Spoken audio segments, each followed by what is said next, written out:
Hello बच्चों, कैसे हो? First class. तो चलिए एक्स-रेज पार्ट 2 जहाँ तक हो गया है ठीक उसके आगे आइए। एक लास्ट में हम लोगों ने Duane Hunt law equation proof किया था और आपने वहाँ पर निकाला था, उसका आंसर आया था हम लोगों का जो फाइनल फार्मूला आया था lambda equal to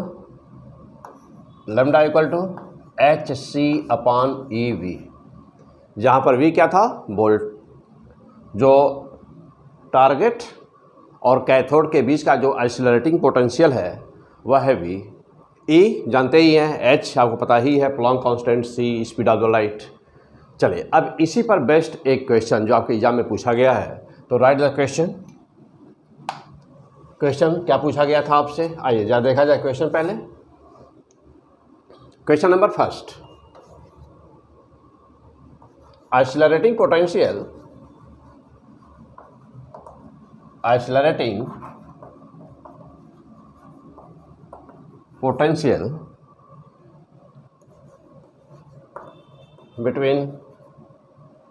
between cathode and anode. Anode को भी क्या कह सकते हो? टारगेट। तो between cathode and anode in Coolidge tube is 40,000 volts. Determine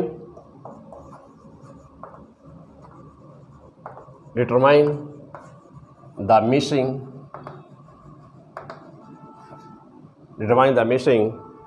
wavelength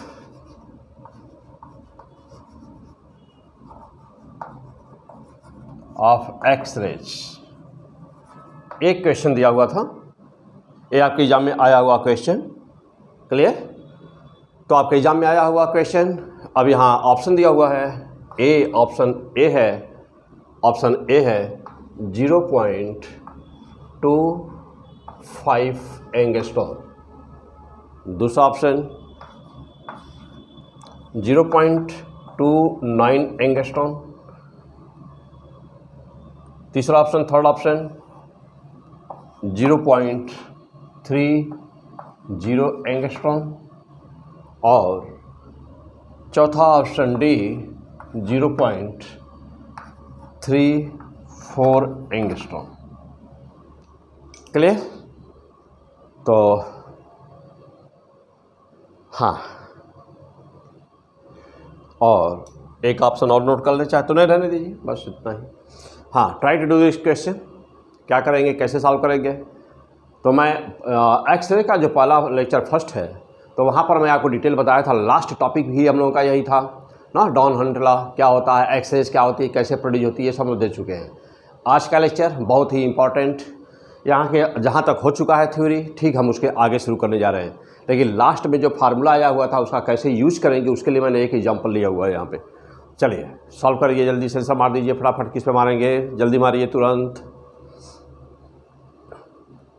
हो गया? सॉल्व कर लिए? चलिए ओके। अब आप देखना चाहेंगे कौन सा आंसर है, अपना आंसर मिलाइए। चलिए आइए सॉल्व करके देखा जाए क्या आंसर आएगा। तो जानते हैं कि Coolidge ट्यूब में यदि वोल्टेज आपको V दिया हुआ है और आपको शॉर्टेस्ट वेवलेंथ निकालना है, लेमडा शॉर्टेस्ट, तो क्या फार्मूला बेटा? लेमडा शॉर्टेस्ट, लेमडा मिनिमम, यानी कि शॉर्टेस्ट वेवलेंथ। इसका पूरा नाम क्या है बेटा? Shortest wavelength. ओके, तो shortest wavelength lambda minimum equal to, आप जानते हो क्या? HC/EV। यही एक फार्मूला आपका है ना? अच्छा, अब इसके बाद क्या करना है? इसमें कुछ भी नहीं। तो आप देखे होंगे पीछे जब हम लोग फोटो इलेक्ट्रिक इफेक्ट पढ़ रहे थे, तो वहाँ पर मैं आपको ये फार्मूला वहाँ पर निकाले आया था ना, हम लोग निकाल रहे थे, बार बार आता था न्यूमेरिकल्स वहाँ पे। तो वहाँ पर मैं आपको सिखाया था कि HC/E की वैल्यू कितनी होती है। बहुत ही आसान, ठीक। अब HC/E की वैल्यू याद करो बेटा, भूल लेना कभी। कितना बताया हूँ? 12,375 एंगस्ट्रॉन रहेगा यहाँ पे, ध्यान देना बेटा। और अपान वोल्टेज V, जो भी वोल्टेज है, जितना भी वोल्टेज है वोल्टेज की वैल्यू रखना है सीधे, यहाँ एंगस्ट्रॉन रखना है, याद रहे। ठीक, तुरंत आप आंसर निकाल लेंगे। कितना आंसर आया सॉल्व करके देख लीजिए। लैम्डा शॉर्टेस्ट या मिनिमम बराबर कितना हुआ 40,000। 40,000 चलिए, तो 12,375 हो गया बेटा। एंगस्ट्रॉन तो दिया ही है और 40,000 यानी कि चलिए देखो बेटा ऐसे लिख सकते हो 4 × 10 पर 3 कितने जीरो हैं 4 हैं, तो 10 पावर 4 लिख सकते हो कि नहीं, लिख दिया आराम से। चलो बेटा अब 10 पावर 4 से डिवीजन करोगे तो ये ऊपर जाएगा, तो 10 पावर इतना यहाँ चलो लिख के दिखा देता हूँ। तो 12,375 × 10 पर -4 हुआ अपॉन कितना हुआ नीचे 4 बचा हुआ है अभी, डिवीजन कर दो, देखो कितना आ रहा है ना, डिवाइड कर दीजिए। 4 × 3 12 हो गया, 0 हो गया बेटा, 0 हो गया ना, 12 हो गया, 3 डिवीजन नहीं होगा तो कितना हो जाएगा वहाँ पर, तो 0.4 × 3 हो गया बेटा, 12 हो गया, पूरा कट गया, 3 आएगा और 3 आएगा तो फिर जो है 7 हो जाएगा, तो 4 ना, तो आ जाएगा हम लोगों का इतने पे कितनी वैल्यू आएगी 12,375 पे बेटा आएगा 0.31 अप्रॉक्स 0.31। तो अप्रॉक्स सॉल्व कर दिया बेटा, 4 पर माइनस देखो यहाँ पे -4 है ना, तो 1 2 3 4 1.2 हो गया। अब इसको हम लोग ऐसे ले सकते हैं 1.2 और क्या 375/4 डिवीजन कर दीजिए आप। तो अब डिवीजन करेंगे तो देख रहे हैं अब कितना आ जाएगा 4, 0 पॉइंट लगा दीजिए तो 0.3, अब फिर 0 आ रहा है, 0 के बाद कोई डिजिट आएगी, यानी कि मैक्सिमम कितना मान सकते हैं हम लोग 1 मान सकते हैं, 0.31 एंगस्ट्रॉन। तो द आंसर इज 0.31 एंगस्ट्रॉन।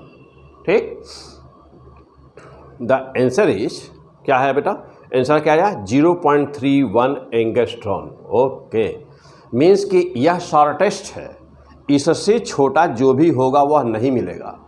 तो हम लोग का क्वेश्चन में क्या था कि accelerating potential between the cathode and anode is target is the Coolidge tube is 40,000 volt. Determine the missing wavelength of X rays, यानी कि कौन सी एक्स रेज नहीं मिलेगी ना, कौन सी एक्स रेज नहीं मिलेगी। तो फिलहाल इसका फाइनल आंसर क्या बेटा कि कौन सी एक्स रेज नहीं मिलेगी पूछा है ना। चलो आ जाओ, 0.31 मान सकते हैं, हम लोग मैक्सिमम मान सकते हैं 0.3 तो 0.31 मैक्सिमम वैल्यू आ रहा है, ये यही है, ठीक है ना। अच्छा ये क्या है शॉर्टेस्ट, यानी कि शॉर्टेस्ट का मतलब यह बेटा कि सबसे छोटा जो मिलेगा वो क्या है, तो जो सबसे छोटा मिलेगा वह 0.31 है कि नहीं। तो 0.31 से बड़ा, यानी कि 0.31 से बड़ा इसमें एक ही दिख रहा है, 0.31 से बड़ा एक दिख रहा है बेटा, क्लियर। तो वही मैं जो एक ऑप्शन बनाने जा रहा था ना, तो उसकी ज़रूरत पड़ रही है, उसकी ज़रूरत बना ही दूँ। आ जाओ बेटा देख लो, मान लो यदि एक ऑप्शन रहता हमको ई ऑप्शन बना दे, यानी तो नहीं दिया जाए, वैसे मैं डिस्कस कर दे रहा हूँ। देखो बेटा, तो ये जो है एक ही बड़ा है, यानी कि एक मिलेगा और कौन नहीं मिलेगा, इसका मतलब ये हुआ कि ए वाला भी नहीं मिलेगा, बी वाला भी नहीं मिलेगा और सी वाला भी नहीं मिलेगा, 3 नहीं मिलेंगे, केवल एक मिलेगा ना, 3 नहीं मिलेंगे, केवल एक मिलेगा। तो अब ऑप्शन यहाँ पे दिया रहता, जैसे मैं अभी पूरा बनाता ऐसा एक ऑप्शन और देता, तो उसमें ये लिखा रहेगा पहले ऑप्शन में कि फर्स्ट और सेकंड नहीं मिलेंगे, दूसरा ऑप्शन रहेगा कि सेकंड थर्ड नहीं मिलेंगे, या 1 2 3 नहीं मिलेंगे, या 1 2 3 मिलेंगे, या केवल डी नहीं मिलेगा। इस तरह से 4 ऑप्शन दिए रहते, तो ये 4 वैल्यू दी रहती वहाँ पर। तो हम लोग इस क्वेश्चन को दूसरे वे में बना दिया है, तो यहाँ पे 4 ऑप्शन रहता बेटा, यह तो कौन नहीं मिलेगा, यानी कि एक नहीं मिलेगा, ये वाला नहीं मिलेगा, यानी कि एक नहीं मिलेगा, बाकी 3 मिलेंगे। क्लियर हो गया क्वेश्चन क्लियर हो गया।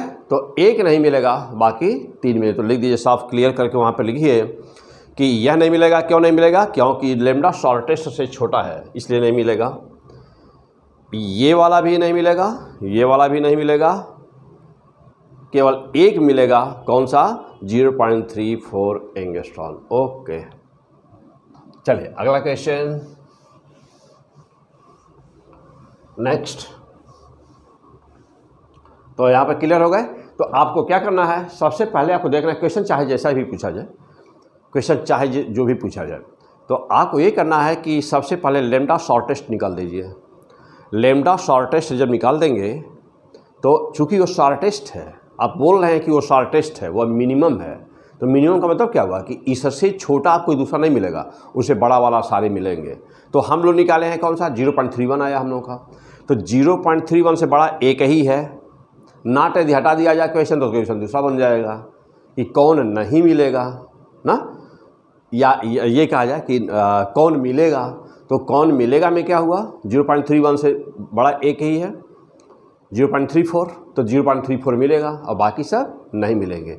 यानी कि लेमडा सीधा ऐसे नोट कर लीजिए कि लेमडा शॉर्टेस्ट से बड़े जितने भी होंगे वो सब मिलते हैं, और लेमडा शॉर्टेस्ट से छोटे जितने भी होते हैं, यानी कि उनसे कम वैल्यू वाले जितने भी वेवलेंथ होती है वे नहीं मिलते हैं।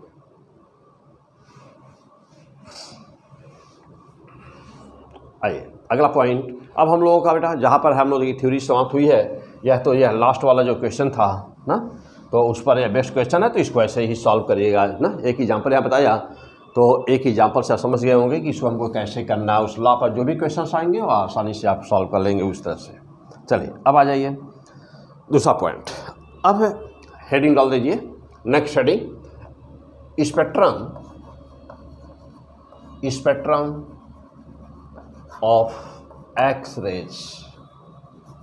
स्पेक्ट्रम ऑफ एक्स-रेज, तो क्या होता है स्पेक्ट्रम ऑफ एक्स-रेज, आइए देखा जाए।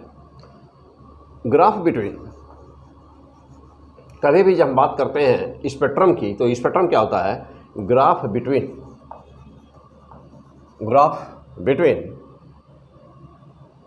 कभी भी जब हम बात करते हैं स्पेक्ट्रम की, तो वो क्या होता है, तो graph between wavelength lambda and intensity आई, इसी को हम लोग कहते हैं स्पेक्ट्रम। तो जो कूलिज ट्यूब से जो एक्सरेज प्राप्त हुई, तो जब उसका ग्राफ खींचते हैं तो कैसा आता है ग्राफ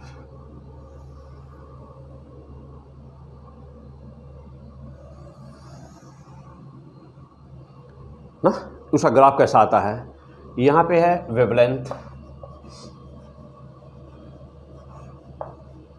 यहाँ पर आता है वेवलेंथ, यह है वेवलेंथ बेटा लेमडा के बीच में खींचा गया ना। अच्छा, ये है इंटेंसिटी,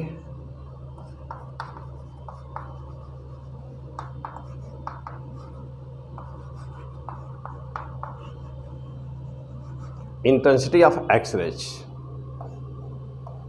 आए देखते हैं कि ग्राफ आता कैसे है। देखो बेटा, यहाँ से ग्राफ शुरू नहीं होता, यहाँ से ग्राफ नहीं शुरू होता ना, ग्राफ कहीं लेमडा मिनिमम है ना वैल्यू, तो इस पर लेमडा है तो कुछ वैल्यू होगी ना लेमडा मिनिमम, मान लीजिए यहाँ पर भी लेमडा मिनिमम है तो कुछ वैल्यू होगी ना बेटा, ये जीरो, तो लेमडा मिनिमम जीरो, यदि यहाँ से खींचे लेमडा मिनिमम जीरो हो जाएगा। तो जीरो से स्टार्ट नहीं होता बेटा, कहीं बीच से। और ग्राफ आता कैसे है,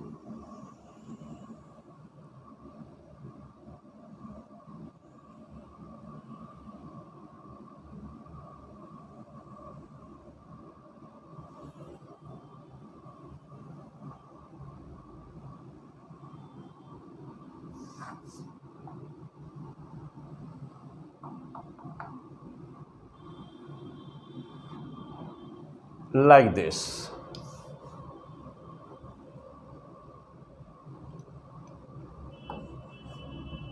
हाँ बेटा, ये है ग्राफ का shape.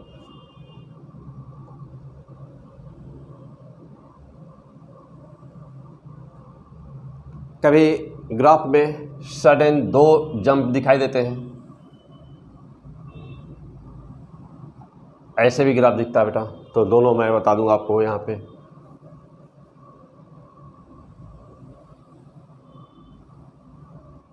Yes, like this.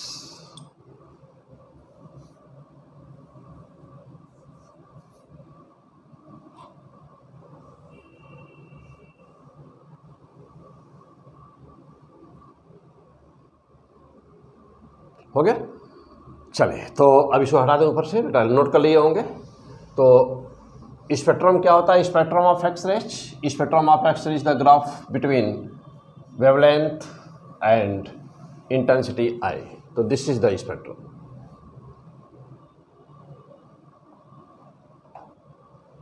This is the spectrum. तो इसको थोड़ा मैं और सही कर दूं।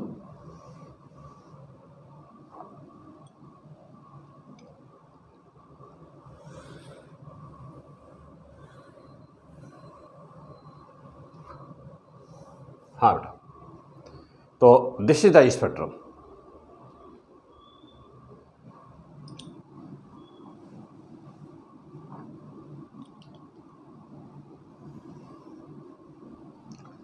अब यहाँ पे क्वेश्चन यह है कि क्या मैं इसको ला करके यहाँ पे टच करा दूं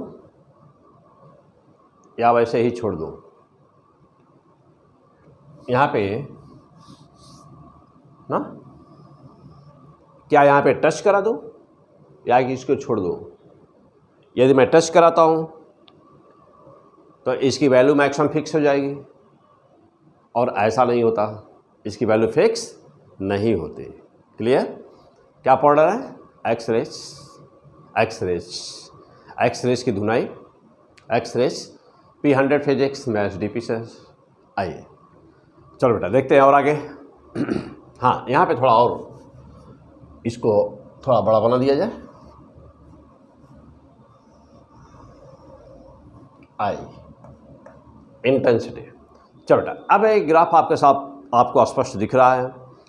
तो कूलिज ट्यूब किसी वोल्टेज पर काम कर रहा है, उसे निकलने वाली एक्स-रेज का यदि इंटेंसिटी यानी कि स्पेक्ट्रम यदि प्लॉट किया जाए, इंटेंसिटी और वेवलेंथ के बीच में ग्राफ खींचा जाए, तो ग्राफ कुछ इस तरह से आपको दिखेगा। ओके, अच्छा, अब देख रहे हैं आपको मैं पूछूं कि सबसे छोटा वेवलेंथ कौन है, तो देखिए सबसे छोटा वेवलेंथ दिख रहा है यहाँ पे आपको, यानी कि यही क्या आ गया बेटा? लैम्डा मिनिमम, शॉर्टेस्ट वेवलेंथ है, हो गया ना।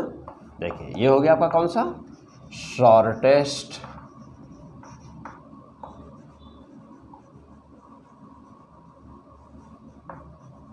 Shortest wavelength. अब सडन, बहुत ही इंपॉर्टेंट लेक्चर, बहुत ही इंपॉर्टेंट वीडियो, अच्छी तरह से समझिएगा, क्योंकि यहाँ से एक क्वेश्चन बिल्कुल फिक्स होता है ना। IIT हो आपका, बोर्ड हो आपका, या नीट हो आपका, क्लियर? तो हर एग्ज़ाम में यहाँ से क्वेश्चन बिल्कुल ही फिक्स हैं। तो इसका अच्छा, अब आगे जो मोस्ट इम्पॉर्टेंट लाइन्स हैं वो सब इसी ग्राफ पे डिपेंड करेंगे। ओके, अब समझिएगा ठीक से। तो अब यहाँ से देख रहे हैं आप कि यहाँ से लेकर के यहाँ तक, यानी कि कहाँ तक? लगभग यहाँ तक। तो देख रहे हैं कि यहाँ पर यहाँ तक लाइन बिल्कुल ही क्लियर है, कंटिन्यू है ना। तो on the basis of this graph now you can say that there are two types of the X rays. On the basis of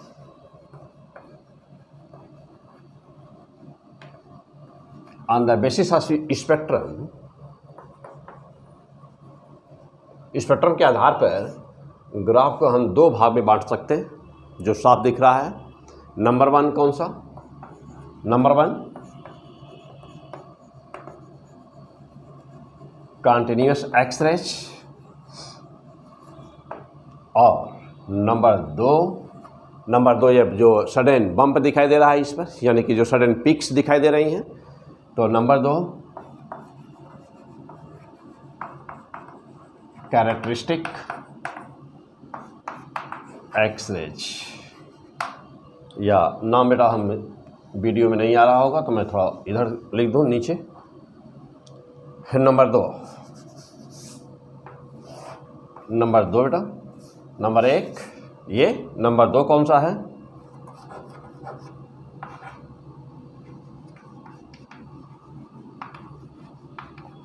characteristic X-rays.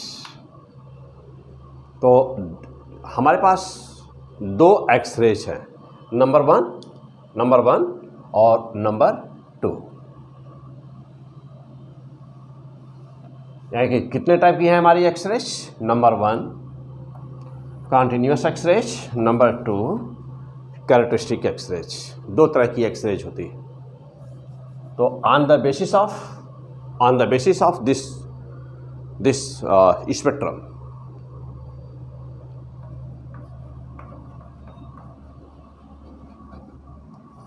इस स्पेक्ट्रम के आधार पे हम लोग कह सकते हैं कि दो टाइप की एक्सरेज होती है। अब क्वेश्चन ये उठा कि हम इसको दो टाइप का क्यों माने? एक ही ग्राफ के पार्ट हैं, एक ही ग्राफ के पार्ट हैं, तो इनको हम लोग दो क्यों माने? हम लोग इसको एक ही माने, है कि नहीं? एक ही ग्राफ के पार्ट हैं, लेकिन नहीं, ऐसा नहीं। दो क्यों माना गया? तो इसको दो एक्सरेज दो टाइप की होती है कहने के पीछे लॉजिक क्या है? लॉजिक यह है बेटा कि यहाँ से लेकर यहाँ तक का जो ग्राफ है ना, ये वाला हिस्सा, यानी कि ये वाली एक्सरेज, कौन वाली? यहाँ से लेकर यहाँ तक, ये क्या है? इसका नेचर अलग है और इसका नेचर अलग है।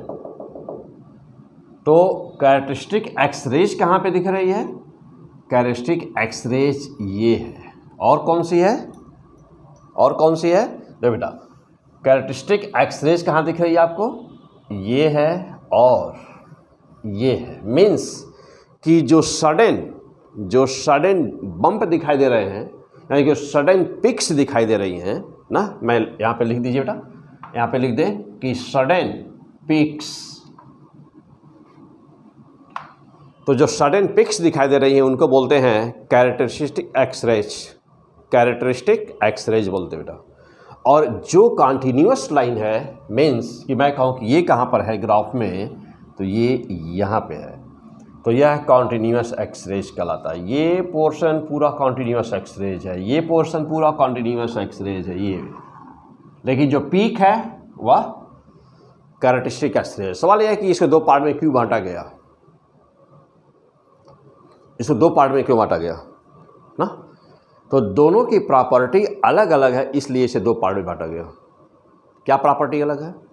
नंबर वन, जो देखा ही गया कि कॉन्टिन्यूअस एक्सरेज, यानी कि हम किसी बात कर रहे हैं कॉन्टिन्यूअस की, तो continuous X-rays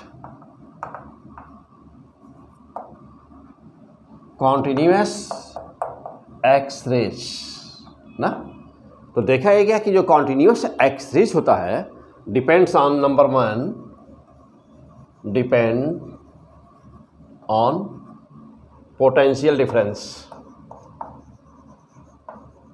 depend on potential difference.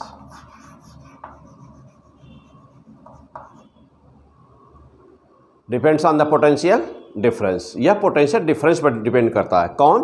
Continuous X rays. अब कैरेक्टरिस्टिक एक्सरेज की बात करें तो it does not depend on the potential difference. यहाँ पर लिख दीजिए, नंबर वन नंबर डाल दीजिए, लिखिए यहाँ पर कि it does not depend on, it does not depend on potential difference, potential difference V। यह V पे डिपेंड नहीं करता। पहला तो यही तो देखा गया हमारे साइंटिस्टों ने एक्सपेरिमेंट करके ये फाइंड आउट किया कि जब वोल्टेज को चेंज कर रहे थे, जैसे मान लें कि 40,000 वोल्ट पर कूलिंग ट्यूब काम कर रही है और उसको बढ़ा करके 50,000 वोल्ट कर दिया, तो देखा ही गया कि जो पीक मिला हुआ था, पीक पे कोई प्रभाव नहीं पड़ा, इस पर कोई प्रभाव नहीं पड़ा। वोल्टेज चेंज का पीक पर कोई प्रभाव नहीं पड़ता। फिर से नोट करिए, वोल्टेज चेंज का पीक पर कोई प्रभाव नहीं पड़ता, यानी कि वोल्टेज चेंज का कैरेक्टरिस्टिक एक्सरेज पर कोई प्रभाव नहीं पड़ता। कैरेक्टरिस्टिक एक्सरेज पर कोई प्रभाव नहीं पड़ता। ओके, जबकि वोल्टेज चेंज का कॉन्टिन्यूअस एक्सरेज पर प्रभाव पड़ता है। क्या प्रभाव पड़ता है? लैम्डा मिनिमम की वैल्यू इनवर्सली प्रोपोर्शनल होती है। जब हम वोल्टेज को बढ़ाते हैं तो लैम्डा मिनिमम और लेफ्ट हैंड शिफ्ट कर जाता है। वोल्टेज को बढ़ाया, V को इंक lambda minimum proportional to 1/V है ना फार्मूले में, डाउन हैंड फार्मूले में 1/V है ना वोल्टेज। तो जब V को बढ़ाते हैं तो लैम्डा कम हो जाता है, तो जब वोल्टेज बढ़ाया तो लेमडा मिनिमम शॉर्ट और कम हो गया, जब और कम हुआ तो कम किधर होगा, लेफ्ट। तो इसी पर आईआईटी में आपका एक क्वेश्चन पूछा है एक साल ना, क्या पूछा था, मैं अभी न्यूमेरिकल कराऊंगा तो बताऊंगा। वोल्टेज को बढ़ा रहा था, ठीक, और इसका भी वेवलेंथ दे दिया था और इसका भी वेवलेंथ दे दिया था, अभी मैं डिस्कस करूंगा आगे। चले बेटा, तो ओके कम ऑन हियर। तो देखो, तो लेमडा मिनिमम, तो वोल्टेज आपने बढ़ाया तो ये किधर शिफ्ट करेगा, अब यहाँ यदि वोल्टेज मैं बढ़ा दूँ तो यहाँ के बजाय यहाँ आ जाएगा ना इधर, और लेफ्ट और वोल्टेज बढ़ाऊँ तो और इधर आएगा, यानी कि वोल्टेज जब हम बढ़ाएंगे तो लेमडा मिनिमम का मान लेफ्ट हैंड शिफ्ट करेगा। लेफ्ट हैंड शिफ्ट करने का मतलब क्या हुआ, और छोटा हो जाएगा, और छोटा हो जाएगा, लेमडा मिनिमम और छोटा हो जाएगा। तो फिलहाल आइए मेन पॉइंट पर, अपने मेन पॉइंट पर, वोल्टेज बढ़ाते हैं तो lambda minimum left hand shift करता है, यानी वोल्टेज बढ़ाने पर लेमडा शॉर्टेस्ट और छोटा हो जाता है। लेकिन वोल्टेज बढ़ाने का कोई प्रभाव कैरेक्टरिस्टिक एक्सरेज की वेवलेंथ पर नहीं पड़ता। क्लियर हो गया? इसका मतलब क्या हुआ, यह शो करता है कि स्पेक्ट्रम एक ही है एक्सरेज का, लेकिन उसमें जो एक्सरेज हैं वह एक ही टाइप की नहीं है, उसमें दो टाइप की एक्सरेज है। क्लियर? चलिए अगला पॉइंट। अब क्या होगा, तो दो तरह के से चेक किया जाता है इसको। पहला चेक तो बता दिया, पहला चेकिंग कैसे, वोल्टेज को बढ़ा करके। दूसरा चेकिंग कैसे, जो टारगेट का सब्सटेंस है, जो हम मॉलिब्डेनम लगाए हैं या टंगस्टन लगाए हैं, उसमें से चेंज कर दिया जाए। यदि उसको बदल करके दूसरा टारगेट लगा दूँ, यानी कि मेटल बदल दूँ, मॉलिब्डेनम लगाया हूँ, टंगस्टन लगा दूँ, और देखूँ टारगेट बदलने से, टारगेट के मेटल को बदलने से क्या कोई प्रभाव पड़ता है। तो जब टारगेट का मेटल बदला गया तो देखा कि ये पीक बदल गया ना, पीक बदल गया। लेकिन यदि वोल्टेज मैं उतना ही रखूं, वोल्टेज में चेंज ना करूं, केवल चेंज मैं किस में कर रहा हूं, वोल्टेज उतना ही रखूं और टारगेट के मेटल को बदल दूं, तो क्या होगा, तो वोल्टेज को कांस्टेंट रखूं तो मैं ये देख रहा हूं कि ये पीक वैल्यू चेंज हो रही है, लेकिन लेमडा शॉर्टेस्ट पर कोई प्रभाव नहीं पड़ता। क्लियर? मीन्स क्या हुआ, आइए देखिए। तो अब अच्छी तरह से नोट बनाएंगे, आप अच्छी तरह से नोट करिएगा। चलो बेटा, जब देखा गया कि व्हेन, अब दूसरा चेंज करिएगा, नंबर 2 कर दीजिएगा कि when V equal to constant target metal changes,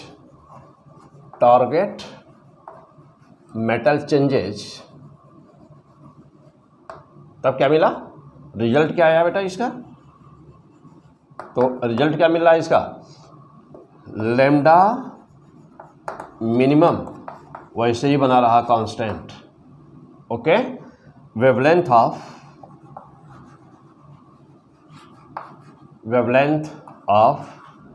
characteristic X rays, wavelength of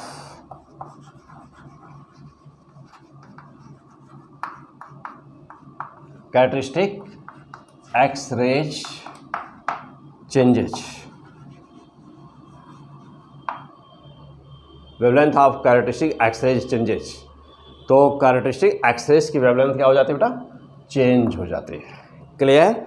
लेकिन लेमडा मिनिमम में देख रहे हैं क्या बना हुआ है, डज नॉट चेंजेस, कांस्टेंट बना रहता है। क्लियर हो गए? तो चलिए, टारगेट यदि फिर से बात सुन लीजिए, टारगेट यदि फिक्स हो, टारगेट में कोई चेंजिंग ना हो, यानी कि टारगेट जिस मेटल का बना हुआ ना वो वैसे ही रहे, तो यदि टारगेट फिक्स हो और वोल्टेज चेंज करें तो कंटिन्यूस एक्सरेज का लेमडा शॉर्टेस्ट वेवलेंथ बदलता है और बहुत छोटा हो जाता है। लेकिन कैरेक्टरिस्टिक एक्सरेज के लेमडा पर कोई प्रभाव नहीं पड़ता। फैंटास्टिक? क्लियर? अगला पॉइंट, जब वोल्टेज को कांस्टेंट रख देते हैं, टारगेट मेटल को चेंज करते हैं, तब क्या बदलता है, तब देखते हैं कि lambda shortest, lambda minimum constant रहता है, और क्या बदल जाता है, तब लेमडा मिनिमम शॉर्टेस्ट हो गया, कांस्टेंट हो गया, तब क्या बदलता है, wavelength of the characteristic X rays बदलता है, जो साबित करता है कि जो इंटेंसिटी एक्सरेज की कूलिज ट्यूब से प्राप्त होती है, जब हम उसको जो एक्सरेज प्राप्त होती है, जब उसका हम स्पेक्ट्रम ड्रॉ करते हैं ना, तो उस एक्सरेज में दो तरह की एक्सरेज पाई जाती हैं। नंबर 1 कॉन्टीन्यूस एक्सरेज और नंबर 2 कैरेक्टरिस्टिक एक्सरेज। पक्का क्लियर यहाँ तक? Okay, fantastic. चलिए अब यहाँ से और आगे बढ़ते बेटा। क्लियर हो गए सब लोग? आ जाओ। चलो तो अब मैं यहीं पे इसी ग्राफ पर आपसे न्यूमेरिकल में, चलिए फिलहाल इसे हटा देते हैं। क्लियर हो गया बेटा? यहाँ पे आ जाओ। और बस ये इतनी बातें हैं यहाँ जो समझानी थी हमको, तो ये क्लियर हो गए होंगे सब लोग। चलिए आ जाइए। अब ये तो ये रहा कि एक्सरेज कितने टाइप की होती है।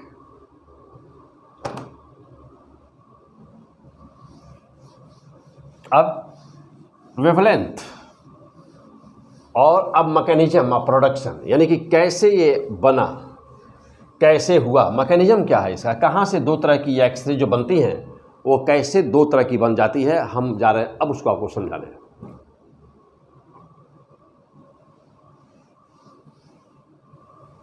चलिए तो हेडिंग मैकेनिज्म ऑफ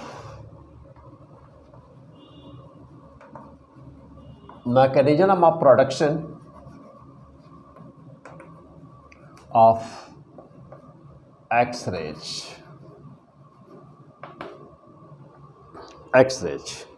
तो नंबर 1 कौन कौन?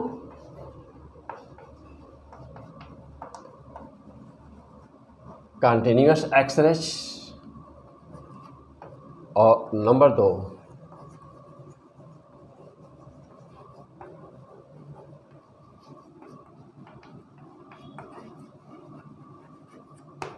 नंबर 1 कंटिन्यूअस एक्सरेज और नंबर 2 कैरेक्टरिस्टिक एक्सरेज। चलिए कूलिज ट्यूब में हम लोगों ने देखा था इलेक्ट्रॉन, फास्ट मूविंग इलेक्ट्रॉन जिसका मास m है, v वेलोसिटी से जा रहा है, ये टारगेट है, ये टारगेट है। टारगेट 45 डिग्री पर इंक्लाइंड रहता है, टारगेट 45 डिग्री पर इंक्लाइंड रहता है, यही है टारगेट T। और ये इलेक्ट्रॉन जाके टकराया, जानते हैं कि ये एक्सरेज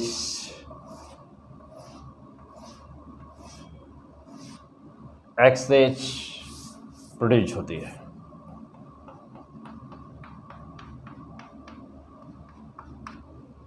यहाँ से लेकर यहाँ तक का पोटेंशियल डिफरेंस V है और टारगेट जिसका बना हुआ है उसका एटॉमिक नंबर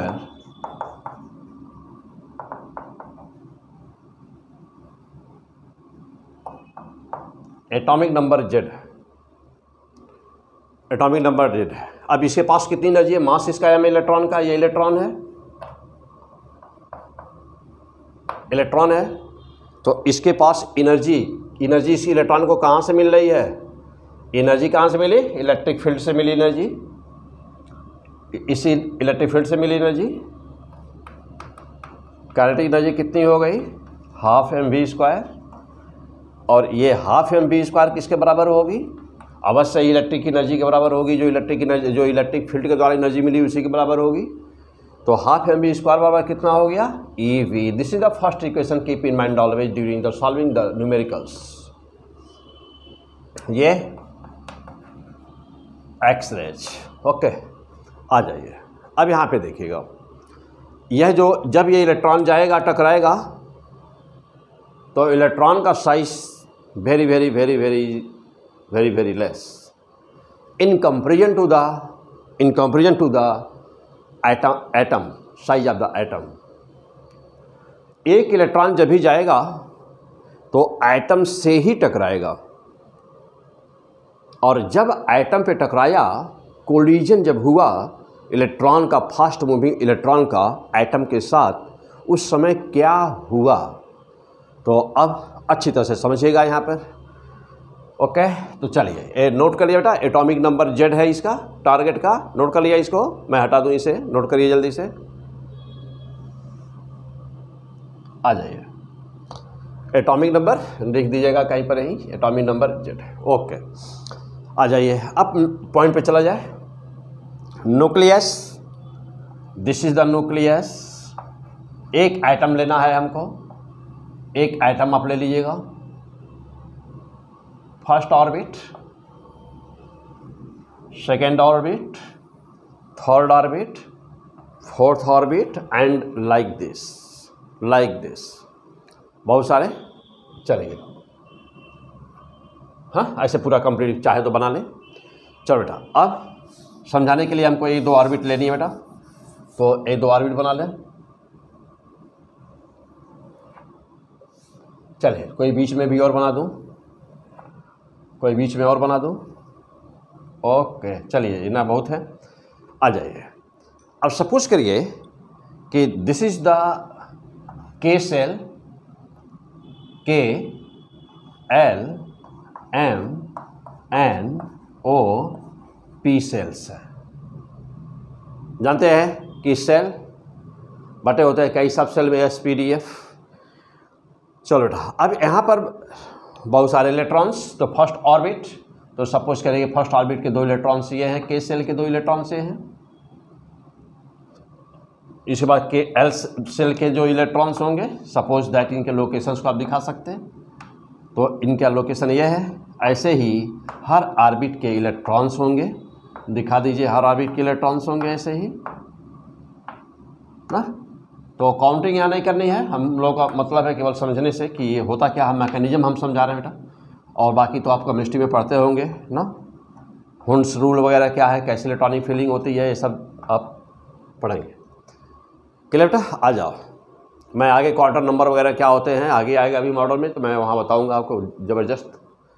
चलो बेटा, आ जाओ, कम ऑन द पॉइंट। तो हम लोग का टॉपिक क्या था, यह इलेक्ट्रॉन जा रहा था, टारगेट से टकराया।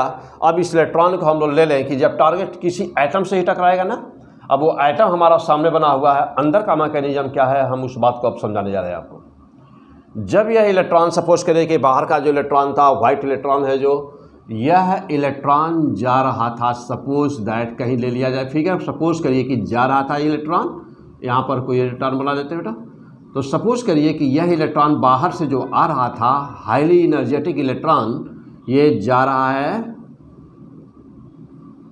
तो जब यह इलेक्ट्रॉन जा रहा होता है ना, तो जब यह इलेक्ट्रॉन जा रहा होता है ऑर्बिट के अंदर, जब यह जा रहा होता है इलेक्ट्रॉन, तो इलेक्ट्रॉन इलेक्ट्रॉन इलेक्ट्रॉन इलेक्ट्रॉन के बीच में रिपल्सिव फोर्स काम करता है। क्या हुआ, जब इलेक्ट्रॉन इंटर करता आउटरमोस्ट ऑर्बिट के अंदर, जो ही इंटर करता है इलेक्ट्रॉन, तो जितने भी अदर इलेक्ट्रॉन्स हैं उसके ऊपर एक रिपल्सिव फोर्स लगाते हैं, बहुत ही अधिक रिपल्सिव फोर्स लगाते हैं। तो यह इलेक्ट्रॉन जो ही इंटर किया, तुरंत ही इसके ऊपर एक रिपल्सिव फोर्स लगा, यानी पहला पॉइंट मेंशन करिए वहाँ पर, रिपल्सिव फोर्स लगा, पहला पॉइंट मेंशन करिए, रिपल्सिव फोर्स लगा। और जो ही रिपल्सिव फोर्स लगा, इलेक्ट्रॉन का रिटार्डेशन शुरू हो गया। क्या शुरू हो गया, नंबर 2 पॉइंट नोट करिए कि इसका रिटार्डेशन शुरू हुआ। जैसे मान लीजिए, सपोज करिए इलेक्ट्रॉन का मास तो फिक्स ही है, तो सपोज करिए कि इलेक्ट्रॉन पहले जब मूव कर रहा था तो 2 × 10⁻6 मीटर पर सेकेंड की स्पीड थी। हाफ एम बी स्क्वायर उसकी काइनेटिक एनर्जी है, और स्पीड कितना बोला, 2 × 10⁻6 मीटर पर सेकेंड। सपोज अब उसके जब अपोजिशन उस पर होने लगा, जब उस पर एक अपोजिट फोर्स काम कर रहा है, रिटार्डेशन उसका होना शुरू हो जाएगा। रिटार्डेशन मीन्स कि वो अपनी वेलोसिटी इलेक्ट्रॉन की घटने लगेगी। सपोज करिए कुछ समय में, कुछ माइक्रो सेकेंड में, अब उसकी स्पीड 2 × 10⁻6 यानी 2 × 10⁻6 मीटर पर सेकेंड से घट करके 0.5 × 10⁻6 0.5 × 10⁻6 मीन्स कि 10⁵ × 10⁻6 मीटर पर सेकेंड हो गई। अब पहली वाली एनर्जी ज़्यादा थी, दूसरी वाली एनर्जी कम हो गई, हाफ एम बी स्क्वायर। तो अब एनर्जी कम हो गई, दूसरी वाली एनर्जी कम हो गई। तो कहाँ कम हुई? ज्यों ही आउटर मोस्ट ऑर्बिट के अंदर रिटर्न गया तो उसकी एनर्जी अब घटना शुरू हो गई। तो काइनेटिक एनर्जी घटना शुरू। तो सवाल है कि जब उस इलेक्ट्रॉन ने अपनी एनर्जी को क्या किया, कैसे घटाएगा अपनी एनर्जी? रेडिएट कर देगा। तो अब यहाँ से इलेक्ट्रॉन जैसे जैसे अंदर जा रहा है, देखिएगा इलेक्ट्रॉन जैसे जैसे अंदर जा रहा है तो क्या किया? इलेक्ट्रॉन जैसे जैसे अंदर जा रहा है तो अपनी एनर्जी को क्या कर रहा है यार? रेडिएट कर रहा है। देखिए एनर्जी रेडिएट हो रही है ना, एनर्जी देख रहे हैं, एनर्जी रेडिएट हो रही है, एनर्जी रेडिएट हो रही है ना। रेडिएशंस मीन्स किसमें? Electromagnetic waves, electromagnetic waves. तो तुरंत इलेक्ट्रॉन अपनी एनर्जी को रेडिएट करना शुरू किया। तो मीन्स अब यहाँ पर पहला point, electrons radiates its energy, its kinetic energy, its kinetic energy into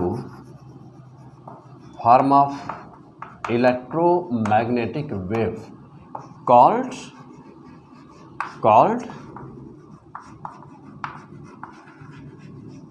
continuous X-rays। तो मैं यदि सीधे शब्दों में आपसे कहूँ, इसी को कहते हैं कॉन्टिन्यूअस एक्सरेज। चूँकि एनर्जी की बात है इसलिए सीधे सीधे वोल्टेज से लिंक है, पोटेंशियल डिफरेंस से लिंक है। ओके, तो मैं सीधे शब्दों में यदि आपसे पूछूं कि कॉन्टिन्यूअस एक्सरेज कैसे प्रोड्यूस होती है, मैं सीधे शब्दों में पूछूं कि कॉन्टिन्यूअस एक्सरेज कैसे प्रोड्यूस होती है, तो आपका क्या आंसर आएगा?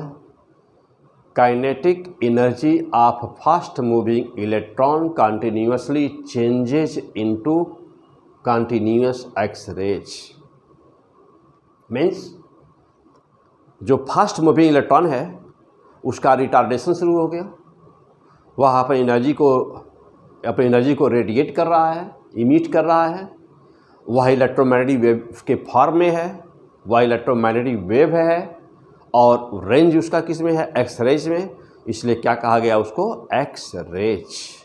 अब एक्स रेज में कौन सा पार्ट? चूँकि उसका ग्राफ कॉन्टिन्यूअस आया इसलिए उसका नाम पड़ा continuous X rays, continuous X rays. Clear हो गए? तो continuous X rays, and it is found that the main property of this X rays is wavelength depends on the potential difference, which wavelength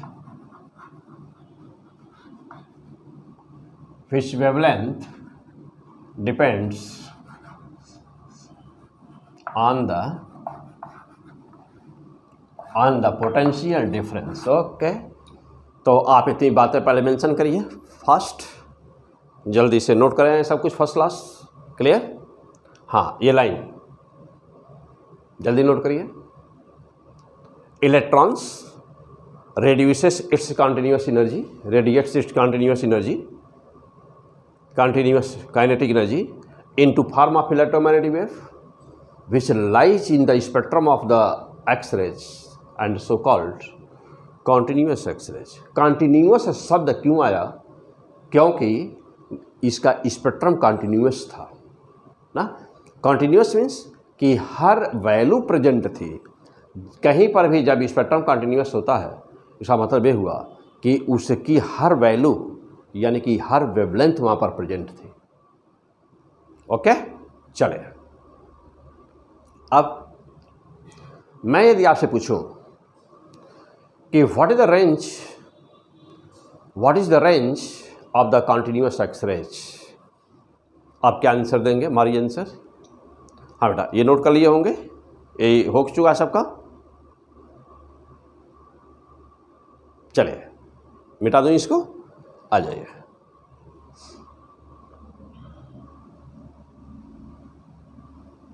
हाँ, मैं पूछा हूँ आपसे कि what is the range of continuous X rays, कहाँ से कहाँ तक?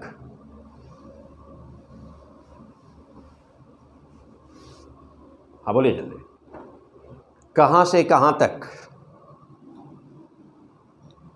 तो range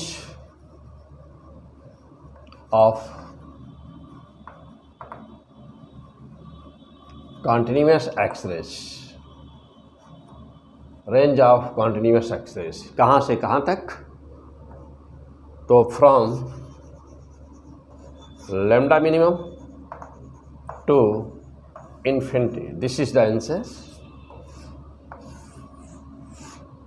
this is the answer, from lambda minimum to infinity, lambda minimum से infinity तक continuous एक्सरेज की रेंज होती है। ओके, अब सवाल ये हुआ कि इसकी रेंज कहाँ से कहाँ तक?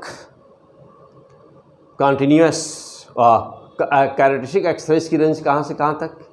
चलिए अभी हम लोग डिस्कस करें पहले कि कैरेक्टरिस्टिक एक्सरेज अब कैसे बनी। कंटिन्यूस एक्सरेज की बात तो समझ में आ गई कि यह फास्ट मूविंग इलेक्ट्रॉन एटम के अंदर इंटर किया, ज्यों ही आउटर मोस्ट सेल के अंदर आया, ज्यों ही आउटर मोस्ट ऑर्बिट के अंदर आया, इलेक्ट्रॉन की काइनेटिक एनर्जी घटती गई क्योंकि वह रिपल्सिव फोर्स लगने लगा उसके ऊपर, घटती गई और हाँ क्या घटती गई, और वह जो वैल्यू घटी हुई थी वह इमिट हुई इलेक्ट्रोमैग्नेटिक वेव के फॉर्म में, इलेक्ट्रोमैग्नेटिक वेव फॉर्म में वो इमिट हुई और वही कहलाता है कंटिन्यूअस एक्सरेज। अब now come on the point of the production of the characteristic X rays. चलिए अब हम लोग नंबर 2 पे चलते हैं डिस्कस करने कि कैरेक्टरिस्टिक एक्सरेज कैसे प्रोड्यूस हुई। कैरेक्टरिस्टिक एक्सरेज कैसे प्रोड्यूस हुई? जब यह फास्ट मूविंग इलेक्ट्रॉन जा रहा था तो जब यह फास्ट मूविंग इलेक्ट्रॉन जा रहा था तो जो orbital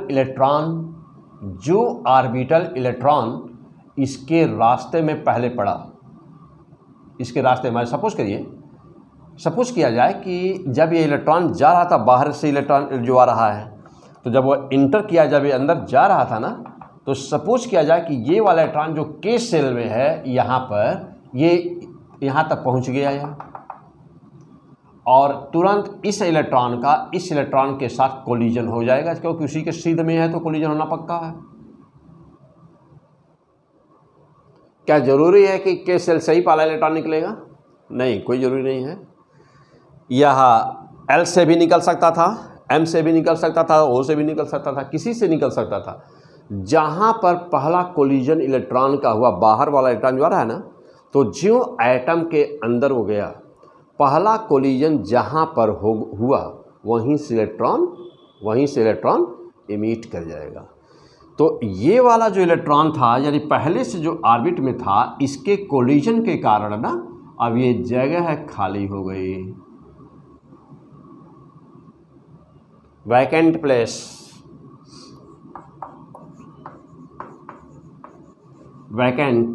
place of the electron हो गया है, खाली हो गया। तो यहाँ वाला इलेक्ट्रॉन कहाँ पर गया? तो यहाँ जो पहले से इलेक्ट्रॉन था वो इलेक्ट्रॉन कोलिजन के कारण उसका कोलिजन हो गया, परफेक्टली इलास्टिक कोलिजन। और ये जो बाहर से इलेक्ट्रॉन आया था वो भी कहीं और चला गया, और जो बाहर से आया था वो भी कहीं और चला गया। किसको फॉलो करते हुए? Law of conservation of kinetic energy also and linear momentum also, because this is the perfectly elastic collision between two charge particles. दो चार्ज पार्टिकल के बीच का कोलिजन हमेशा परफेक्टली इलास्टिक होता है। तो यह परफेक्टली इलास्टिक कोलिजन था। यह इलेक्ट्रॉन क्या हो गया? रिकॉइल बोलते हैं, रिकॉइल्ड हो गया, रिकॉइल्ड इलेक्ट्रॉन्स। तो ये निकल गया और ज्यों ही के सेल में वैकेंसी क्रिएट हुई। जानते हैं कि जब किसी लोअर ऑर्बिट में वैकेंसी क्रिएट होती है, इलेक्ट्रॉन की जगह खाली होती है, बाई एनी मीन्स किसी भी कारणवश, तो जो आउटर इलेक्ट्रॉन्स होते हैं, यानी कि जिनकी एनर्जी ज़्यादा होती है उस समय, वो इलेक्ट्रॉन उसके ऊपर जंप कर जाते हैं। तो रिजल्ट क्या हुआ कि अब इसकी भी ज़्यादा है, इसकी भी ज़्यादा है, इसकी भी ज़्यादा है, सबकी ज़्यादा एनर्जी है। तो जो हाईली एनर्जेटिक इलेक्ट्रॉन होगा, यानी कि जिसको जो अपने अपने ऑर्बिट में भी है लेकिन एनर्जी वहाँ उसके पास ज़्यादा है, तो जो हाई एनर्जी वाला कोई भी इलेक्ट्रॉन जो हाई एनर्जी का है वह इलेक्ट्रॉन, माइंड हियर, वह इलेक्ट्रॉन तुरंत, जैसे मान लीजिए ये इलेक्ट्रॉन है, यह इलेक्ट्रॉन है कहीं से भी, अब जैसे मान लीजिए ये इलेक्ट्रॉन है कहीं से भी, कोई भी इलेक्ट्रॉन मान लीजिए इसको मान लिया जाए, या के में वैकेंसी क्रिएट है, तुरंत ये वाला इलेक्ट्रॉन देखिएगा के में वैकेंसी क्रिएट है, तुरंत ये एल का इलेक्ट्रॉन है, तुरंत जंप कर गया इसके ऊपर। तो जो ये इसके ऊपर जंप किया तो वैकेंसी यहाँ क्रिएट हो गई। तो जो वैकेंसी यहाँ क्रिएट हुई तो सडन सपोज करिए कि अब ये इलेक्ट्रॉन इसके पास ऊपर जंप कर गया, तो यह भी हो सकता है कि वो तुरंत जंप कर जाए, यह भी हो सकता है कि कुछ देर बाद जंप करे। दोनों सिचुएशन पॉसिबल होते हैं, ये दोनों ही सिचुएशन पॉसिबल होते हैं। क्लियर, पक्का, श्योर हो गए? आ जाइए। अब क्या हुआ, अब इसके बाद क्या हुआ, ये तो बातें आपको समझ में आ गई। चलिए, क्या बात है आपने समझा यहाँ पे कि वैकेंसी जो बाहर का इलेक्ट्रॉन इंटर किया है वह किसी भी इलेक्ट्रॉन से कोलिजन उसका हो सकता है, के सेल्स के इलेक्ट्रॉन से भी हो सकता है और ओ सेल के इलेक्ट्रॉन से भी हो सकता है। सबसे आउटर मोस्ट बाहर वाला जो उससे भी हो सकता है और सबसे अंदर वाला जो है यानी के सेल वहाँ से भी हो सकता है। तो रास्ते में बीच में कहीं से हो सकता है। सवाल यह है कि जहाँ भी कोलिजन हुआ वह इलेक्ट्रॉन का इमिशन हो गया, यानी कि वह इलेक्ट्रॉन रिकॉइल हो गया। तो एक तो जो बाहर वाला इलेक्ट्रॉन आया था वह और दूसरा जो इलेक्ट्रॉन पहले से ऑर्बिट में था वह दोनों रिकॉइल कर गए। Law of conservation of linear momentum and law of the conservation of kinetic energy को फॉलो करते हुए दोनों रिकॉइल्ड कर जाएंगे। परिणाम क्या हुआ, वहाँ पर जगह खाली हो गई, वहाँ पर इलेक्ट्रॉन की जगह खाली हो गई। इसके बाद क्या हुआ, इसके बाद हाई एनर्जी का कोई भी इलेक्ट्रॉन किसी भी सेल से उसके ऊपर जंप करके उस जगह को भर दिया। ये सिलसिला चलता रहा और कहीं खाली हुआ तो कहीं और से भर जाएगा। इलेक्ट्रॉन अभी बाहर के और भी आ रहे हैं, तो अभी मान लीजिए के सेल में इलेक्ट्रॉन अभी कोलिजन हुआ था, वैकेंसी हुई थी, हो सकता है एम सेल में वैकेंसी क्रिएट हो गई हो, तो वह उसके हाई एनर्जी से द्वारा भरी जाएगी। ऐसे ये जब एक्सरे प्रोड्यूस हो रहा होता है, जब टारगेट लगा हुआ है हाईली एनर्जेटिक ना, वोल्टेज 40,000, 50,000, 60,000 वोल्ट का लगा हुआ है, इलेक्ट्रॉन के पास बहुत ही ज़्यादा एनर्जी है, वो आके कोलिजन कर रहा है। और ये मैकेनिज्म है, क्लियर, कि कंटिन्यूस एक्सरेज कैसे प्रोड्यूस हुई पहले और फिर अब कैरेक्टरिस्टिक एक्सरेज कैसे प्रोड्यूस हो रही है। अब क्या हुआ, इसके बाद क्या होगा, अब जा देखिएगा। कम on the point, special point. जो ही के सेल में वैकेंसी क्रिएट हुई, एल वाला इलेक्ट्रॉन अंदर आके यहाँ पर जंप कर रहा है। जानते हैं कि एल की एनर्जी ज़्यादा है। मान लिया कि एल को अभी मैं नाम देता हूँ E2, हाई एनर्जी लेवल है इसलिए नाम देता हूँ E2, और जो लोअर एनर्जी लेवल है मैं उसको नाम देता हूँ E1। तो लोअर एनर्जी लेवल में जो वैकेंसी क्रिएट है E1 में, E2 का इलेक्ट्रॉन जंप किया है इसके ऊपर। तो अब जरा ध्यान दीजिएगा, जैसे इसकी एनर्जी ज़्यादा है और इसकी एनर्जी कम है, यानी कहाँ आना है के सेल में, तो के सेल की एनर्जी कम है और आ कहाँ से रहा है, एल सेल से, तो एल सेल की एनर्जी ज़्यादा, हाई एनर्जी लेवल है तो एनर्जी उसकी ज़्यादा है, तो एल की एनर्जी ज़्यादा और आ रहा है लोअर एनर्जी में, तो जो ज़्यादा एक्सेस एनर्जी होगी वो क्या करेगा, रिलीज कर देगा, यानी कि इमिट कर देगा, यानी कि रेडिएट कर देगा। तो यानी कि यह जंपिंग के दौरान, ध्यान दीजिएगा, जंपिंग के दौरान जो एनर्जी रेडिएट हुई ये एनर्जी हो गई कौन सी, यह भी है इलेक्ट्रोमैग्नेटिक वेव। इसी को कहते हैं ना, यह पाया गया कि यह कैरेक्टरिस्टिक एक्स रेज कहलाया। क्यों? क्योंकि यह एक्स रेज के रेंज में था, इसलिए इसको कहलाया characteristic X rays.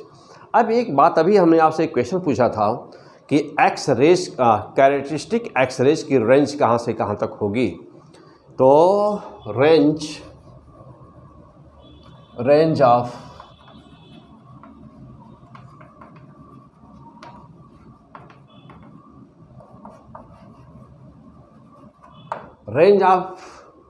Characteristic X rays कहाँ से कहाँ तक, जल्दी सोचिए, जल्दी बोलिए।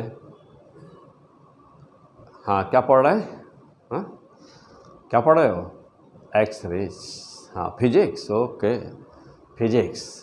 P100 फिजिक्स, मैं SDP सर, ओके। चलो बेटा, तो रेंज ऑफ कैरेक्टरिस्टिक एक्सरेज जल्दी बोल दें sir, range of characteristic X rays. हाँ देखो भाई, यह एक सिंगल वैल्यू है, के सेल में वैकेंसी क्रिएट है तो के सेल की एनर्जी फिक्स है। कितना के सेल की एनर्जी होती है? -13.6 इलेक्ट्रॉन वोल्ट, -13.6 इलेक्ट्रॉन वोल्ट। और जो दूसरा एल सेल है उसकी भी तो एनर्जी फिक्स है, तो -13.6 अपॉन 2 का स्क्वायर कर दो, 3.4 इलेक्ट्रॉन वोल्ट। यानी कि जब एल सेल की एनर्जी E2 फिक्स है और E1 फिक्स है, तो E2 और E1 का डिफरेंस ही तो कैरेक्टरिस्टिक एक्सरेज बनेगा, तो उसकी भी तो एनर्जी भी क्या हो गई? फिक्स। तो रेंज कहाँ से कहाँ तक? तो there is no range, that is the fix value, that is the constant value ना, नो वेरिएशन। तो क्या कहोगे? नो रेंज, नो रेंज, इसकी कोई रेंज नहीं होती बेटा। क्यों?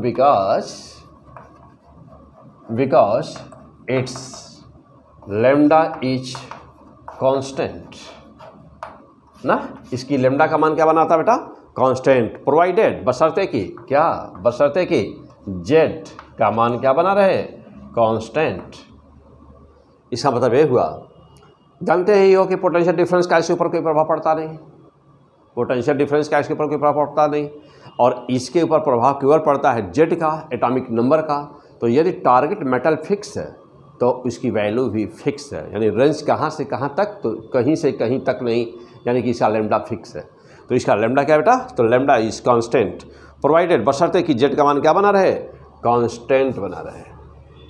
अब सवाल हुआ, ये मैकेनिज्म एक्स रेज कैसे प्रोड्यूस होती है, एक्स रेज बनती कैसे है, कॉन्टिन्यूस एक्स रेज कैसे बनती है ना, कैरेक्टरिस्टिक एक्स रेज कैसे बनती है।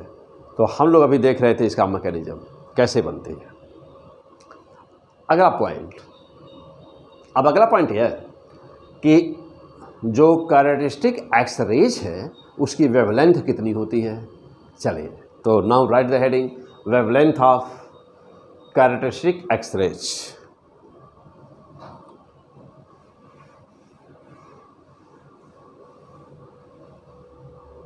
Wavelength of characteristic X rays. अब आप बातें बहुत ज़्यादा क्लियर हो गए होंगे, समझ गए होंगे सब कुछ।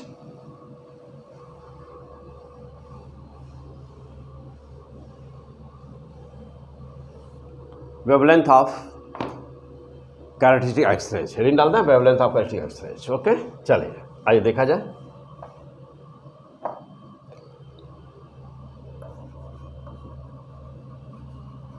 वेवलेंथ ऑफ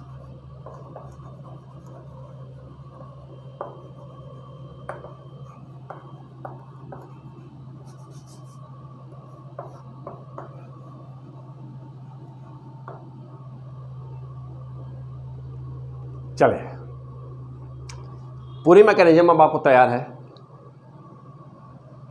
ना।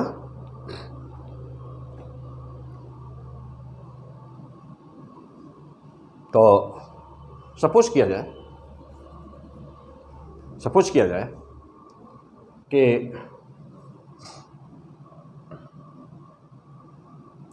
एक केस सेल ले लिया जाए, केस सेल, ठीक, ऐसे ही लाइन बना दें, K shell, L cell,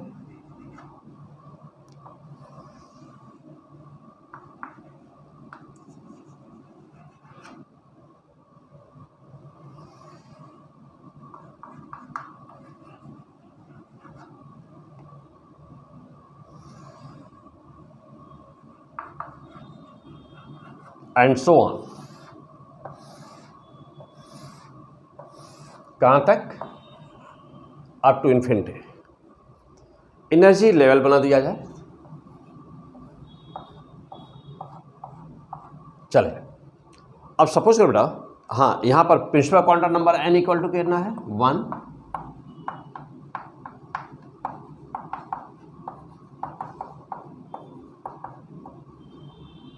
okay, ऐसे ही कहाँ तक? इन्फिनिटी। अब हाँ, अब आ जाइएगा। सपोज करिए कि वैकेंसी क्रिएट हुई हमारी केस सेल में, वैकेंसी क्रिएट हुई, केस सेल में वैकेंसी क्रिएट हुई, तो यह कहाँ से भर सकता है? कौन सा इलेक्ट्रॉन आ सकता है इसके ऊपर?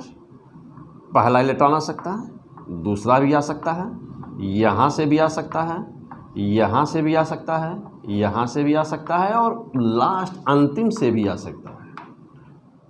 ओके बेटा, चलो, यदि ये इलेक्ट्रॉन आया पहला n बराबर 2 से आया, तो क्या कहोगे?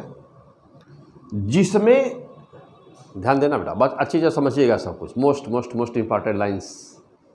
जिसमें वैकेंसी क्रिएट होती है तो उसको कहते हैं, उस वही नाम लेते हैं सीरीज।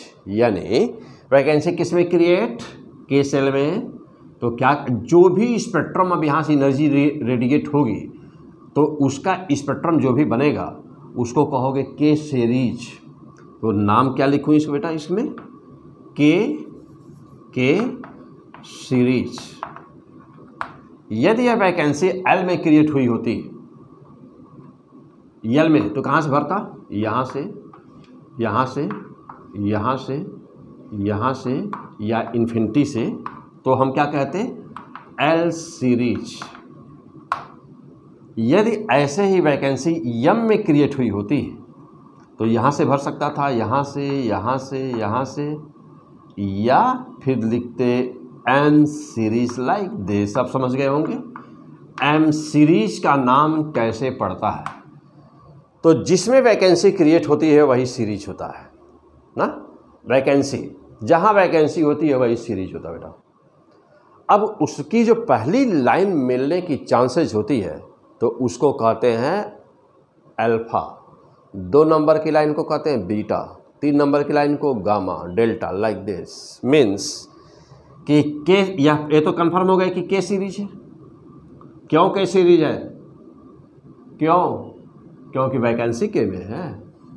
अब जो पहली लाइन आ रही है बेटा वह बनी अल्फा, तो 2 नंबर की जो लाइन आई होगी वो बीटा, 3 नंबर की लाइन गामा, 4 नंबर की line delta, and so on up to infinity. तो अब पहली लाइन, ध्यान देना बेटा, पहली लाइन का नाम क्या पड़ा? पहली लाइन का नाम के अल्फा।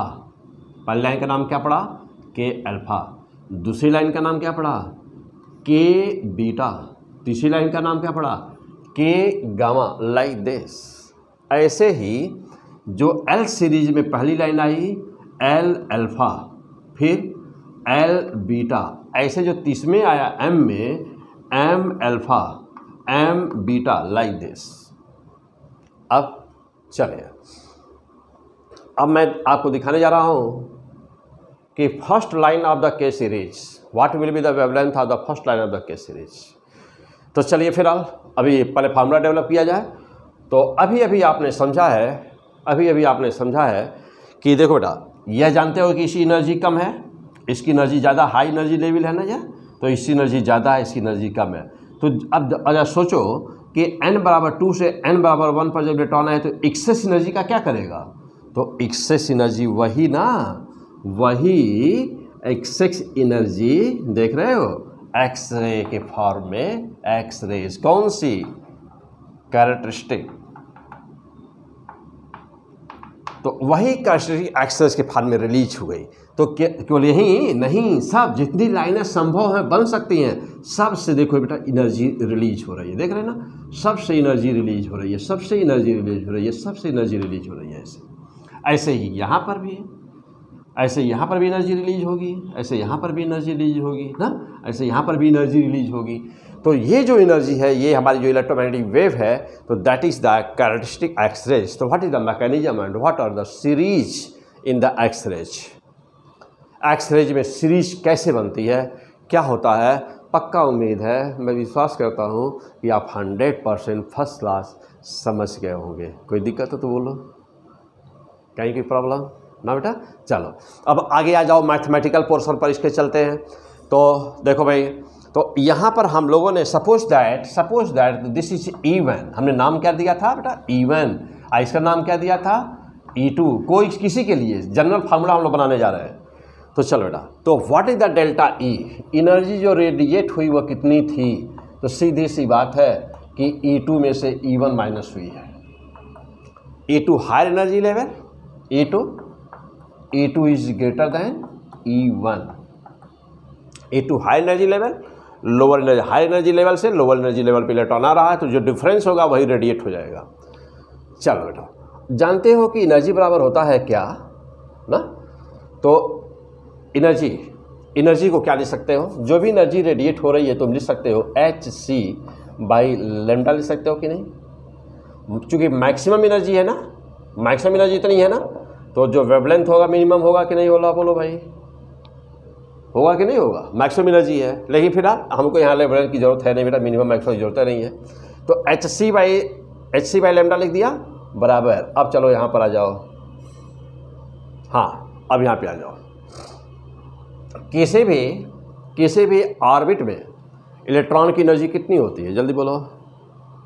किसी भी ऑर्बिट में इलेक्ट्रॉन की जो एनर्जी होती है E बराबर माइनस RC/h/n² होती है बेटा। नोट करो जल्दी फार्मूला, किसी भी इलेक्ट्रॉन में जहाँ पर n क्या है, n प्रिंसिपल क्वांटम नंबर, तो लिखो बेटा En बराबर कितना होता है, तो En बराबर minus n is the principal quantum number, यानी कि number of the orbit.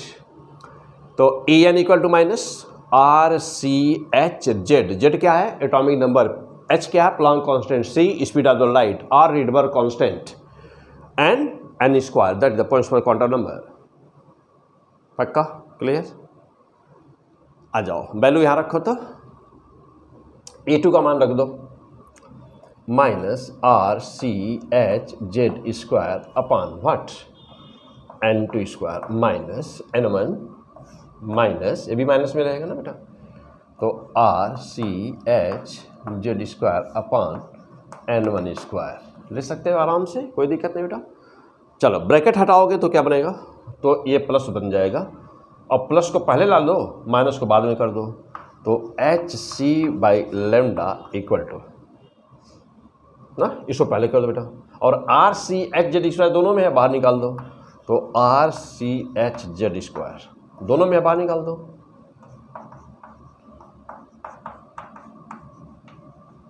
No problem, ले सकते हो आराम से।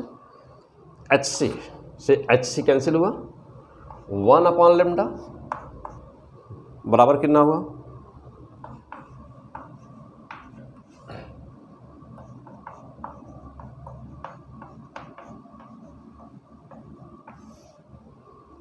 One by λ equal to RZ², 1/n1² minus 1/n2²।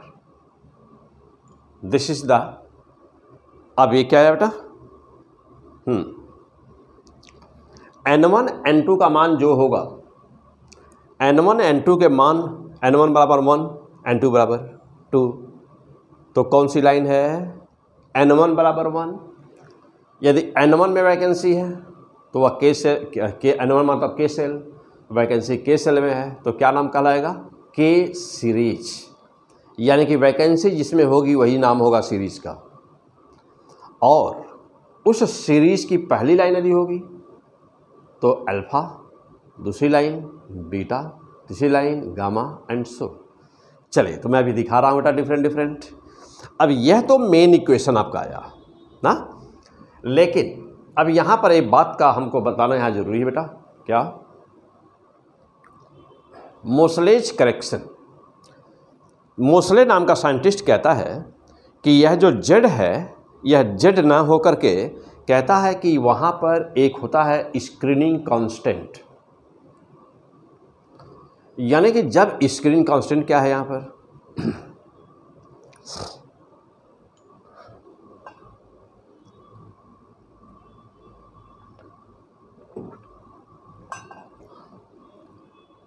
हटाओ, स्क्रीनिंग कांस्टेंट क्या है,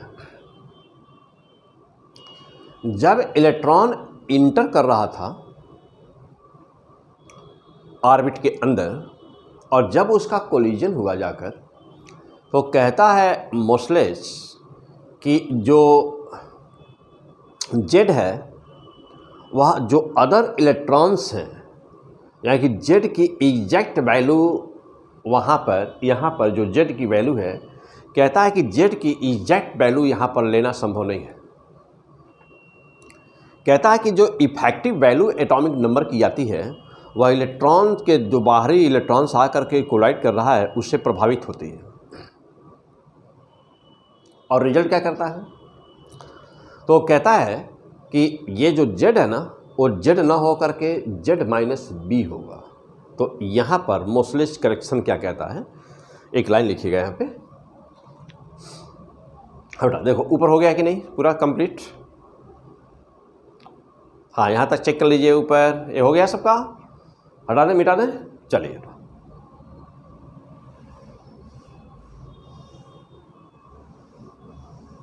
अब ये पॉइंट मेंशन कर दीजिए यहीं पर कि मोसलेस करेक्शन।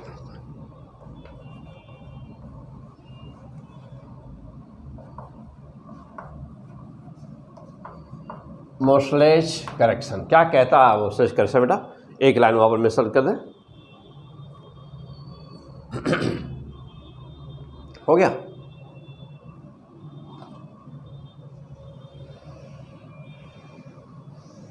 हाँ, कहता है मोसलेस कि under root nu directly proportional to Z-B या और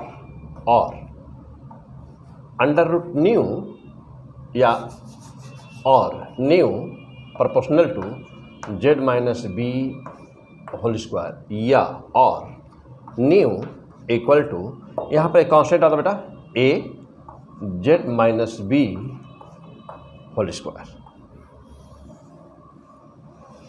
क्लियर हो गया?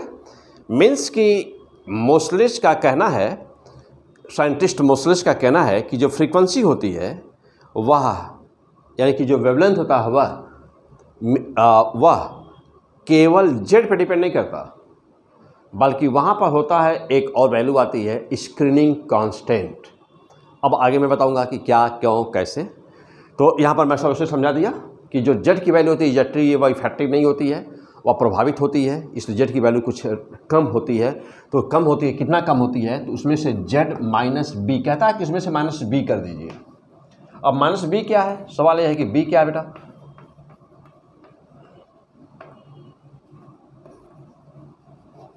Screening constant. तो B का मान होता है बेटा, B कहते हैं स्क्रीनिंग कांस्टेंट। और कहोगे कि हाँ, बहुत सारी किताबें, इवन मैं पूरे वर्ल्ड विश्व स्तर की बात कर रहा हूँ, किताब में देखना कि वैल्यू तक नहीं लोगों को मालूम है, किताब राइटर्स को, कि B का स्क्रीनिंग कांस्टेंट का मान कितना होता है। या देखना कि किसी, जितना तमाम वीडियो बना ले, तो हर गली में घूम रहे हैं इस समय वीडियो बना रहे हैं। हाँ, ABC करते क्या हैं, अट्रैक्ट करने के लिए वो थंबनेल होता है बेटा। तो मैं तो तभी थंबनेल वगैरह यूज़ नहीं करता, बस मैं SDP सर P100 फिजिक्स, तो खूब अच्छा सा थंबनेल यूज करते हैं ना, कि इन वन शॉट या कुछ ऐसा ना, कि बस जादू दिखा रहा है, जैसे मदारी जैसे बजा रहा है डमरू। अच्छा, बच्चा क्या करता है, स्टूडेंट क्या करता है, वह थंबनेल देख करके कुछ ऐसा फोटो देख करके जो रंगीन पहले बना रहता है हर वीडियो में, उसको देख के क्लिक करता है। अब जो ही वो क्लिक करता है तो एक क्लिक उसका बढ़ जाता है, तो दिखता है कि वो इतना 1000 इनके पास वीडियो देखा गया। हम भी ऐसे 1-2 बार क्लिक किए किसी दूसरे का ना, तो जब क्लिक किए तो पता चला कि ये तो मतलब ये कि बंडल है एकदम से, ऊपर खूब रंगीन और नीचे देखो तो लगता है कि माउथ भी नहीं धुल के आया है अपना। ऐसे लोग वीडियो बना रहे हैं, ऐसे लोग फिजिक्स बना रहे हैं। फिर आप किसी को कुछ कहना नहीं चाहिए, मान लो कि किसी को वही अच्छा लगता है कि नहीं, तो हाँ, तो इसलिए किसी से कुछ कहना नहीं चाहिए ना। तो बेटा, तो ऐसे लोग वीडियो बनाते हैं। फिर आप छोड़ो, तो हम बात कर रहे हैं बेटा स्क्रीनिंग कांस्टेंट की। तो स्क्रीनिंग कांस्टेंट, इसके विषय में साइंटिस्टों को अभी बहुत ज़्यादा रिसर्च नहीं है इस पर। तो कुछ वैल्यूज जो हमने फाइंड आउट किया है, जो हमने निकाला है या यहाँ वहाँ से सर्च किया है, तो कुछ वैल्यूज मैं आपको बता रहा हूँ। हर जगह खाली एक ही वैल्यू पाओगे के सेल का मान, इसके आगे नहीं पाओगे। तो फिलहाल यहाँ सब कुछ हाजिर मिलेगा बेटा। तो चलो बी सेल की पहले वैल्यू लिखो। ये हो गया बेटा, यहाँ क्लियर हो गए? तो आ जाओ। तो पहले तो स्क्रीनिंग कांस्टेंट का मान लिख दो, लिखो। अब यहाँ पे लिखा जा रहा है, अब यहाँ पे लिखा जा रहा है पहली बार, तो देखना आप सबके वीडियो में आ जाएगा। फिलहाल अच्छी बात है कि नहीं? तो इधर बेटा के सेल के लिए, के सेल के लिए b बराबर 1 होता है। एल सेल के लिए b बराबर 7.4 होता है। न्यूमेरिकल जब सॉल्व करना तो 7 रख देना, कोई दिक्कत नहीं होगी। एम सेल के लिए v की वैल्यू 19 होती है, अप्रॉक्स 19 होती है ना बेटा। बस यहीं तक, इतना बहुत है। इसलिए तुम्हारा न्यूमेरिकल जब आता है ना, तुम्हारा न्यूमेरिकल इसलिए आता है जब, तो केवल के सेल पे आता है, इससे ज़्यादा वैल्यू आता है नहीं है। यही रीज़न है। बी का मान ही नहीं पता किसी को। पेपर बनाने वाले खुद नहीं पता बनाएगा कहाँ से ना बेटा। तो हाँ, या तो फिर ये है, तो इसलिए के सेल पे ही आज तक IIT एग्जाम से लेकर के बेटा नीट के एग्जाम तक देख लेना, कहीं पर भी एल सेल का वैल्यू नहीं पूछा है। और यदि पूछेगा ना तो वह फार्मूला पूछेगा, या जो ना फार्मूला करके आता है जो, वो फार्मूला आएगा। यानी न्यूमेरिकल वैल्यू नहीं पूछागा। जैसे मतलब कि ऐसा न्यूमेरिकल नहीं पूछा जाएगा कि what is the wavelength of third या what is the wavelength of L beta lines. कभी नहीं आएगा, बी का मान नहीं पता। ठीक, चलो बेटा तो आ जाओ। तो यहाँ से हाँ, अब यहाँ पे एक लाइन में मेंशन कर दो। तो देखो बेटा, बी की वैल्यू क्लियर हो गया, नोट कर लिया बी की वैल्यू। तो अभी देखो लाइट भी चली गई है, तो लाइट चली गई है, तो इसलिए हम लोग भी इसी समय ब्रेक ले लेते हैं। तो ब्रेक लेने के लिए यार यहाँ पे थोड़ा सा करेक्शन कर बेटा, बस एक लाइन ब्रेक लेते हैं। इसके बाद फिर यहाँ से स्टार्ट करते हैं हम लोग। मोस्ट इंपॉर्टेंट लेक्चर अभी जस्ट यहाँ से इस आगे स्टार्ट करेंगे ना बेटा। चलो तो 1/λ ये तो आया ही था, और क्या आया था? r z आया था ना बेटा। तो z अब क्या करोगे? z माइनस बी का स्क्वायर करोगे अब, motionless correction, after the motionless correction. और अब यहाँ पे क्या आया था? 1/n1 square minus 1/n2 square. Okay, तो this is the fantastic equation.